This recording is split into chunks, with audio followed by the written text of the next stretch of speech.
माझे नाव रिती जयश्री रामचंद्र शिंदे। माझे नाव राधिका पंडित पाटील। आम्ही इयत्ता 8वीच्या विद्यार्थिनी। आमच्या शाळेचे नाव श्री बालदास महाराज माध्यमिक व उच्च माध्यमिक विद्यालय शिरगाव शेवते। प्रयोगाचे नाव चुंबकाचे गुणधर्म अभ्यासले। हा आहे चुंबक। तर या चुंबकाला 2 ध्रुव आहेत, एक उत्तर ध्रुव आणि एक दक्षिण ध्रुव। तर गुणधर्म नंबर 1, तर विजातीय ध्रुवांमध्ये आकर्षण असते। तर आज आपण पाहूया।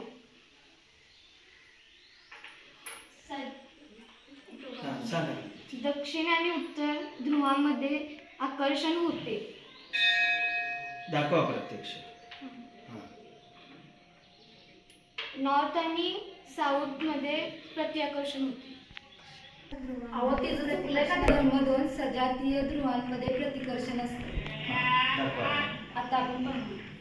2 सजातीय दाखवा ना। ही एस आहे, एस ध्रुव आहेत। आता आपण पाहू। तुम्ही सोडा ना, हात सोडा। हा, हे बघा बाजूला जाते म्हणा। तर यामध्ये आकर्षण होत नाही। तर यामध्ये आकर्षण होत नाही। अशा पद्धतीने आपण चुंबकाचे दोन गुणधर्म अभ्यासले।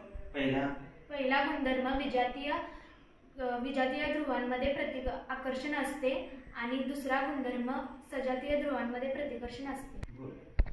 याचा उपयोग ध्वनी क्षेपामध्ये आणि विद्युत निर्मितीमध्ये होतो आणि प्रयोगशाळेमध्येही मोठ्या प्रमाणात चुंबकाचा वापर होतो।